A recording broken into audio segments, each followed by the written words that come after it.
అనంత కరుణామయుడు అపార కృపాశీలుడైన అల్లాహ్ పేరుతో ప్రారంభిస్తున్న సూర అర్-రెహమాన్ 41వ వివరణ 3వ రుకు. జన్నత్ స్వర్గం అన్నదానికి అసలు అర్థం తోట. దివ్య ఖురాన్లో ఒక్కో చోట సదాచారులు నివాసముండే సమస్త లోకాన్ని జన్నత్ అనడం జరిగింది. అంటే అది యావత్తు ఒక ఉద్యానవనం అన్నమాట. కొన్ని చోట్ల వారికి స్వర్గాలుంటాయి, వాటి దిగువన కాలువలు ప్రవహిస్తూ ఉంటాయని అనడం జరిగింది. దీని ప్రకారం ఆ మహా ఉద్యానవనంలో అసంఖ్యాకమైన తోటలుంటాయన్నమాట. ఇక్కడ నిర్ధారితంగా చెప్పబడుతోంది, ప్రతి సదాచార వ్యక్తికి ఆ మహాస్వర్గంలో 2 తోటలు ఇవ్వబడతాయని.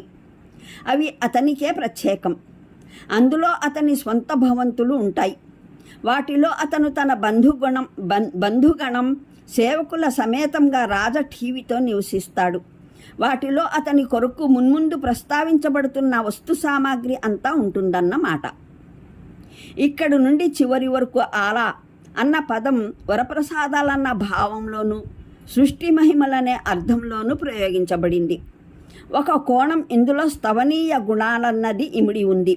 తొలి అర్థం గ్రహించినట్లయితే ఈ వచనాక్రమంలో ఈ వాక్యాన్ని మాటి మాటికి పునరుక్తం చేయడంలో గల భావం ఏమిటంటే, మీరు ఆబద్ధీకరించే మాట అయితే ఆబద్ధీకరిస్తూ ఉండండి. దైవభక్తి పరాయణులైన వారికి వారి ప్రభువు తరపున ఈ వరప్రసాదాలైతే తప్పక లభించి తీరుతాయి. రెండవ అర్థం గ్రహించినట్లయితే దీని భావం మీ దృష్టిలో అల్లాహ్ స్వర్గం సృష్టించే సమర్థుడు కావడమైనా, అందులో తన దాసుల కోసం ఈ వరప్రసాదాలను అనుగ్రహించడమైనా అసాధ్యమైన విషయమైతే మీరు అలాగే అనుకోండి. అల్లాహ్ నిశ్చయంగా ఆ సామర్థ్యం గలవాడే. ఆయన ఈ పని చేసి తీరుతాడు. మూడవ అర్థం రీత్యా దీని భావం ఏమిటంటే, పరమప్రభు అల్లాహను మీరు మంచి చెడుల వీక్షణ లేనివాడుగా భావిస్తున్నారు. మీ దృష్టిలో ఆయన ఇంత మహత్తరమైన జగతినైతే సృష్టించి కూర్చున్నాడు.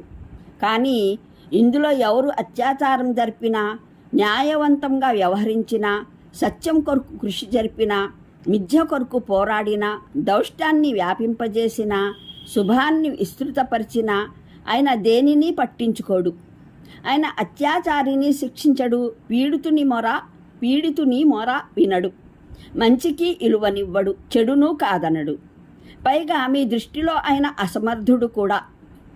భూమ్య ఆకాశాలనైతే ఆయన సృజించుకున్నాడు, కానీ దౌర్జన్యపరులను శిక్షించడానికి నరకాన్ని సత్యాన్ని అనుసరించే వారికి ప్రతిఫలంగా స్వర్గాన్ని సృష్టించడానికి అసమర్థుడు. ఆయన ఉత్కృష్ట గుణాల ఈ నిరాకరణ, ఈ ఆబద్ధీకరణ నేడు మీరు కావలసినంతగా చేసుకోండి.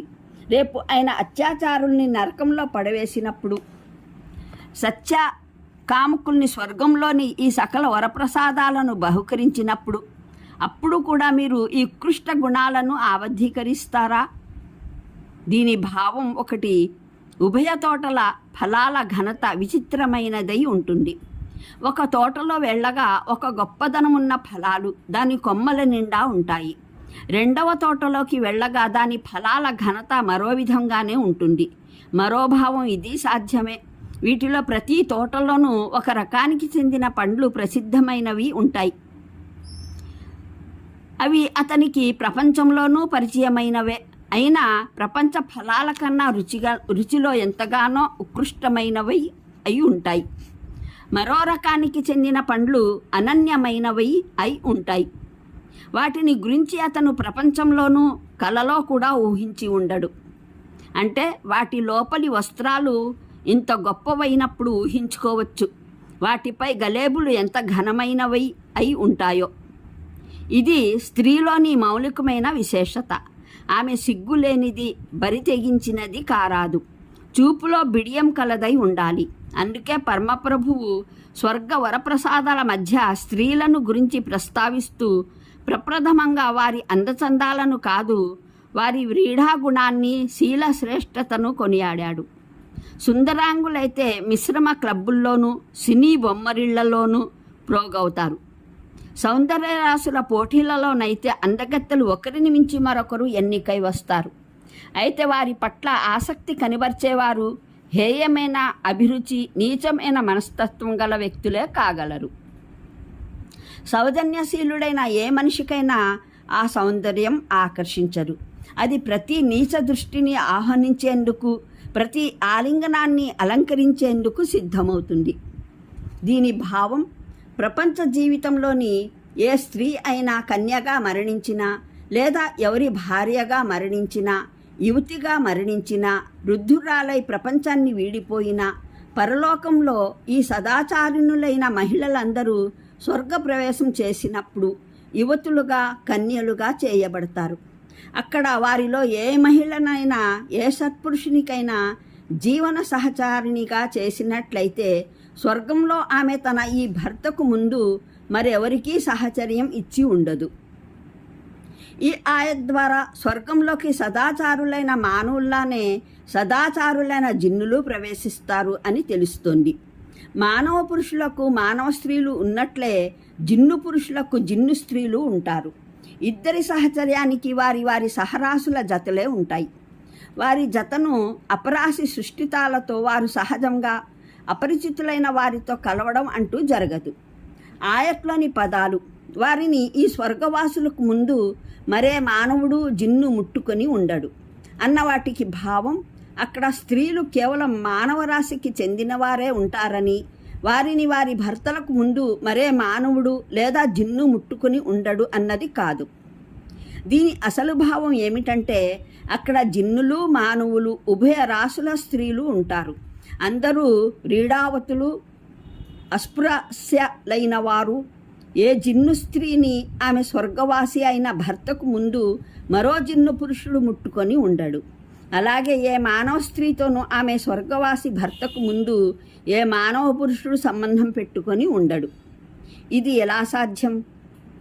దైవం కొరకు ప్రపంచంలో జీవితకాలమంతా తమ మనస్సు పైన కట్టడి చేసుకుని ఉన్నవారు, హరాంకు దూరంగా ఉంటూ హలాల్తో సరిపుచ్చుకుంటూ గడిపినవారు, విధి నిర్వహణను యథాతథంగా గ్రహించి నిర్వర్తిస్తూ వచ్చినవారు, ఎవరి హక్కును వారి హక్కుగా అంగీకరించి సమస్త హక్కుదారుల హక్కులు అందజేస్తూ ఉన్నవారు, చెడును ఎదిరించి అన్ని విధాల కష్టాలను, ఇక్కట్లను భరిస్తూ మంచిని, శుభాన్ని సమర్థిస్తూ ఉన్నవారు. ఇటువంటి వారి సమస్త త్యాగాలను అల్లాహ్ వృధా చేయడం, వారికి ఎన్నడూ వీటి ప్రతిఫలాన్ని ఇవ్వకపోవడం అన్నది ఎలా సాధ్యం? అనంత కరుణామయుడు, అపార కృపాశీలుడైన అల్లాహ్ పేరుతో ప్రారంభిస్తున్న సూర అర్-రెహమాన్ 41వ వివరణ 3వ రుకు. జన్నత్, స్వర్గం అన్నదానికి అసలు అర్థం తోట. దివ్య ఖురాన్లో ఒక్కో చోట సదాచారులు నివాసముండే సమస్త లోకాన్ని జన్నత్ అనడం జరిగింది. అంటే అది యావత్తు ఒక ఉద్యానవనం అన్నమాట. కొన్ని చోట్ల వారికి స్వర్గాలుంటాయి, వాటి దిగువన కాలువలు ప్రవహిస్తూ ఉంటాయని అనడం జరిగింది. దీని ప్రకారం ఆ మహా ఉద్యానవనంలో అసంఖ్యాకమైన తోటలుంటాయన్నమాట. ఇక్కడ నిర్ధారితంగా చెప్పబడుతోంది, ప్రతి సదాచార వ్యక్తికి ఆ మహాస్వర్గంలో 2 తోటలు ఇవ్వబడతాయని. అవి అతనికే ప్రత్యేకం. అందులో అతని స్వంత భవంతులు ఉంటాయి. వాటిలో అతను తన బంధుగణం, సేవకుల సమేతంగా రాజఠీవితో నివసిస్తాడు. వాటిలో అతని కొరకు మున్ముందు ప్రస్తావించబడుతున్న వస్తు సామాగ్రి అంతా ఉంటుందన్నమాట. ఇక్కడి నుండి చివరి వరకు ఆలా అన్న పదం వరప్రసాదాలన్న భావంలోనూ, సృష్టి మహిమలనే అర్థంలోనూ ప్రయోగించబడింది. ఒక కోణం ఇందులో స్తవనీయ గుణాలన్నది ఇమిడి ఉంది. తొలి అర్థం గ్రహించినట్లయితే ఈ వచనాక్రమంలో ఈ వాక్యాన్ని మాటి మాటికి పునరుక్తం చేయడంలో గల భావం